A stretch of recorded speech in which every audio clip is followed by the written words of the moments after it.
Hello friends, स्वागत है एक बार फिर से आपका मेरे चैनल स्टडी पॉइंट में। तो दोस्तों, आपके लिए जो हमारे फॉरेस्टर की सीरीज है उसको आगे बढ़ाते हैं। तो आज हम 50वें क्वेश्चन से स्टार्ट करेंगे। हालांकि 50वां क्वेश्चन पहले भी हो चुका था, तो हम 50वें क्वेश्चन से स्टार्ट करते हैं। तो पहला क्वेश्चन है, बेंजीन में अनुनाद होता है। तो बेंजीन में जो अनुनाद होता है वो किस तरीके से होता है, ये पहले आपको समझना पड़ेगा। तो जो बेंजीन में अनुनाद होता है ये कुछ इस तरीके से होता है। आपको पता है बेंजीन का जो स्ट्रक्चर है वो इस तरीके से होता है। तो बेंजीन में जो पाई बॉन्ड है, जो ये डबल बॉन्ड है, डबल बॉन्ड में होता है एक पाई बॉन्ड और एक सिग्मा बॉन्ड, और जो सिंगल बॉन्ड है उनमें सिर्फ और सिर्फ क्या होता है, सिग्मा बॉन्ड होता है। तो बेंजीन का जो रेजोनेटिंग स्ट्रक्चर होता है वो कुछ इस तरीके से होता है कि जो ये वाला यहाँ पे पाई बॉन्ड है ये यहाँ चला जाता है, और ये वाला पाई बॉन्ड इधर आ जाता है, और ये वाला पाई बॉन्ड इधर आ जाता है। जिससे ही स्ट्रक्चर बनता है कुछ इस तरीके से।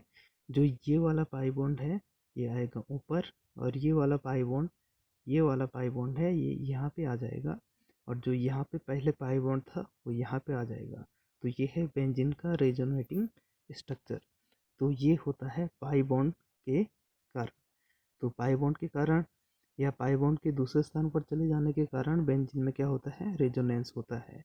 तो कभी कभी क्वेश्चन पूछ लेता है कि जो बेंजीन होता है इसके कितने रेजोनेटिंग स्ट्रक्चर बनते हैं। तो इसके दो रेजोनेटिंग स्ट्रक्चर बनते हैं। और इसके बाद हम इस डायग्राम को इस तरीके से लिख सकते हैं जहाँ पे बीच में गोल होगा। इसका मतलब है ये क्या है, एक रेजोनेटिंग स्ट्रक्चर है, यानी कि ये रेजोनेंस शो करता है। आगे बढ़ते हैं, क्वेश्चन नंबर 51। जर्म प्लाज का क्रायो संरक्षण होता है। तो जो जर्म प्लाज होता है इसका जो क्रायो प्रिजर्वेशन होता है ये होता है लिक्विड नाइट्रोजन में इसका प्रिजर्वेशन करते हैं। और कितने डिग्री सेंटीग्रेड पे हमारा लिक्विड नाइट्रोजन होना चाहिए, होना चाहिए 96 डिग्री सेंटीग्रेड पे, 196 डिग्री सेंटीग्रेड। आगे बढ़ते हैं, क्वेश्चन नंबर 52। क्रिक के अनुसार सूचनाओं का एक दिशीय प्रवाह कहलाता है। तो जो क्रिक ने कहा था जो सूचनाओं का एक दिशीय प्रवाह होता है वो होता है सेंट्रल डॉगमा, यानी कि ऑप्शन नंबर सी। अब सेंट्रल डॉगमा क्या होता है, तो मॉलिक्यूलर बायोलॉजी में जो सेंट्रल डॉगमा होता है ये 2 स्टेप प्रोसेस है। कभी कभी ये भी क्वेश्चन पूछ लेता है, 2 स्टेप प्रोसेस। और जो ये 2 स्टेप प्रोसेस होती है इसमें से पहली स्टेप होती है जिसे हम कहते हैं ट्रांसक्रिप्शन, और दूसरी होती है ट्रांसलेशन। जो ट्रांसक्रिप्शन होता है इसे हम हिंदी में अनुलेखन कहते हैं, और जो ट्रांसलेशन होता है इसे हम कहते हैं अनुवादन। यानी कि दो प्रोसेस होती हैं, ट्रांसक्रिप्शन और ट्रांसलेशन, और या हम इसे हिंदी में कहते हैं अनुलेखन और अनुवादन। अब हम बात करते हैं जो अनुलेखन होता है और अनुवादन होता है ये क्या होता है। सबसे पहले सपोज हमारे पास कोई डीएनए है, डीएनए। तो ये जो हमारे पास डीएनए है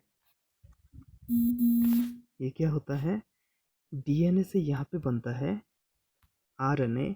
चाहे हम एमआरएनए की बात करें, चाहे हम आरआरएनए की बात करें, चाहे हम टीआरएनए की बात करें। तो डीएनए से आरएनए जब बनता है तो इस प्रोसेस को हम कहते हैं, या इस स्टेप को हम कहते हैं ट्रांसक्रिप्शन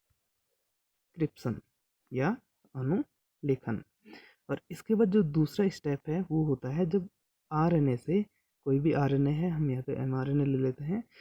जो आरएनए है, आरएनए से जो प्रोटीन बनता है, प्रोटीन, आरएनए से जो प्रोटीन बनता है इस स्टेप को हम कहते हैं ट्रांसलेशन या अनुवादन। तो ये किसने दिया था, तो इसका आंसर हो जाएगा सी। क्रिक के अनुसार सूचनाओं का एक दिशीय प्रवाह, यानी कि यहाँ पे सिर्फ एक दिशीय प्रवाह हो रहा है। डीएनए से जो प्रोटीन बन रहा है ये सूचनाओं के एक दिशीय प्रवाह से बन रहा है, और यही क्या है, एक सेंट्रल डॉगमा है। आगे बढ़ते हैं, क्वेश्चन नंबर 53। NH2 का कंजुगेट अम्ल क्या है। अब जब हम कंजुगेट अम्ल की बात करते हैं तो जो एसिड होते हैं वो किस में डिफर होते हैं, H+ स्पीसीज में।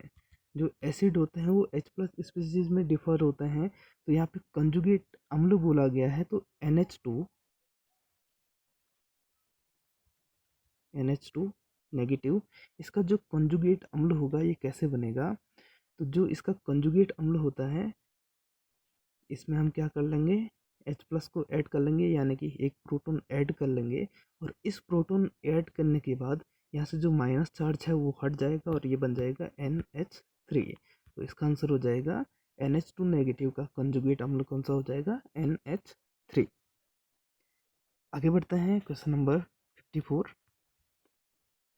पैराशूट विधि से प्रकीर्णन किसमें पाया जाता है? तो जो पैराशूट विधि होती है इसका प्रकीर्णन पाया जाता है कंपोजिटी फैमिली में।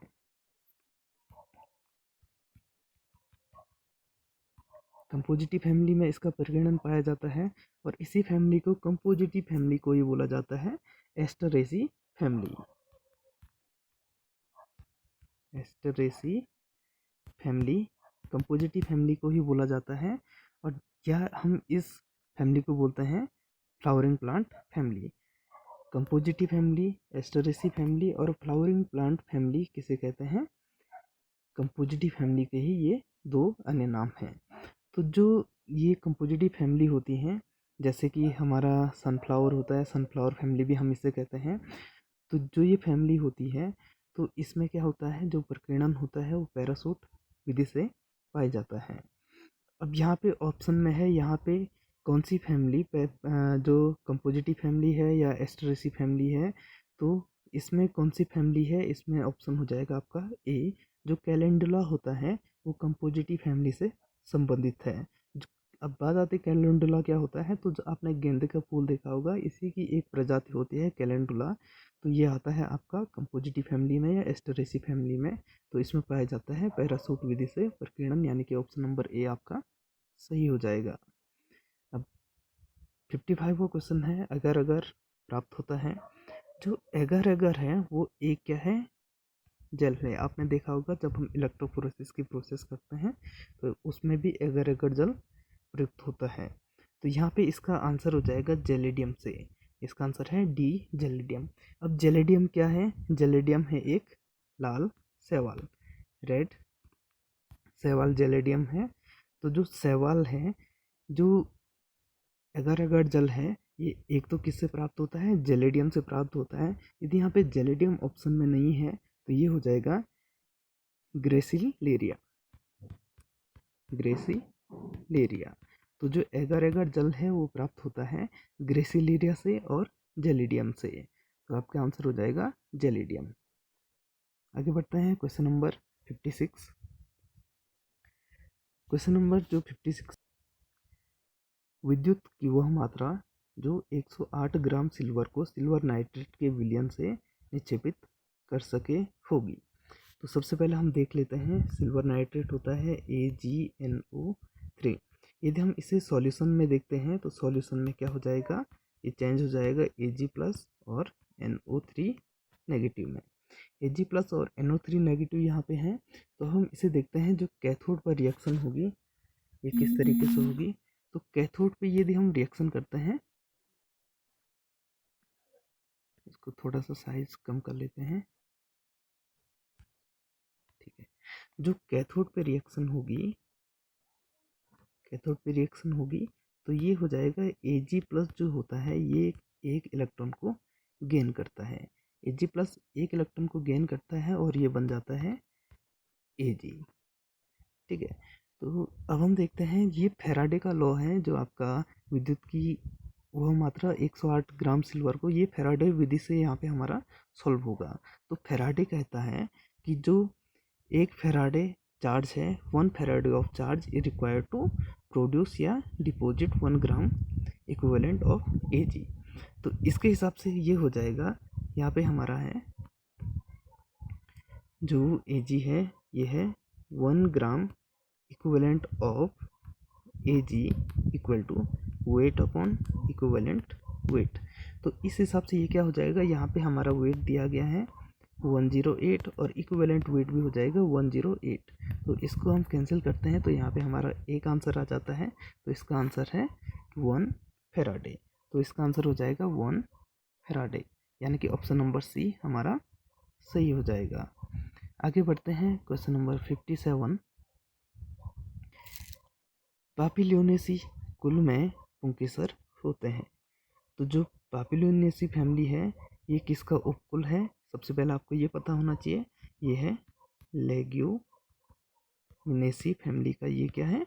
उपकुल है। लेग्यूमिनेसी यानी कि जिनमें लेग्यूम लगते हैं, जैसे कि एग्जाम्पल हो गया आपका मटर। तो जो पेपलिनेसी फैमिली है ये लेग्यूमिनेसी का उपकुल है। और इसमें क्या होता है, जो फिलामेंट होते हैं ये क्या होते हैं? यूनाइटेड होते हैं। ये एक साथ मिल जाते हैं और कितने यहाँ पे बंडल्स बनते हैं? 2 बंडल्स यहाँ पे बनते हैं। फिलामेंट होते हैं ये यूनाइटेड होकर के 2 बंडल बनाते हैं।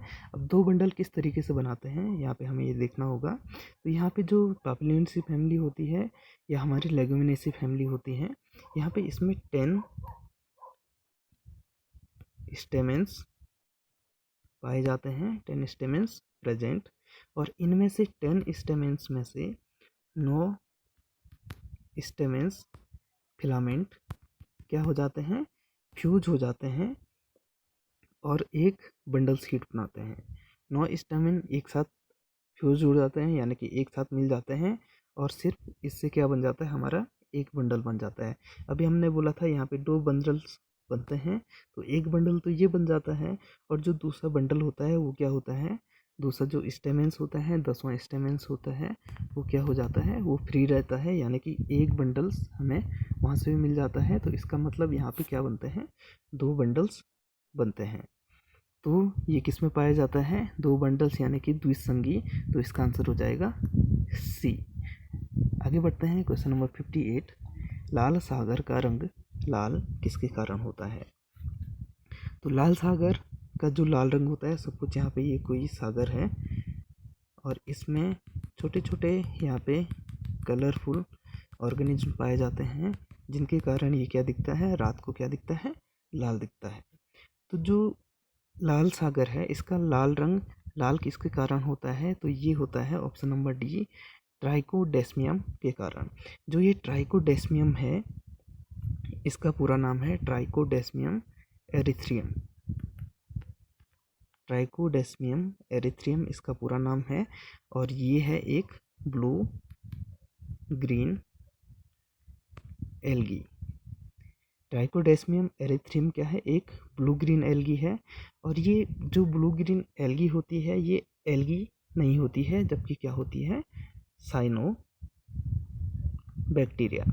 ये एक साइनो बैक्टीरिया होता है, एल्गी नहीं होता है। अब हम इसे एल्गी यहाँ पे क्यों कहते हैं? क्योंकि इसमें क्या होता है? एक क्लोरोफिल यहाँ पे पाया जाता है और क्लोरोफिल के साथ साथ यहाँ पे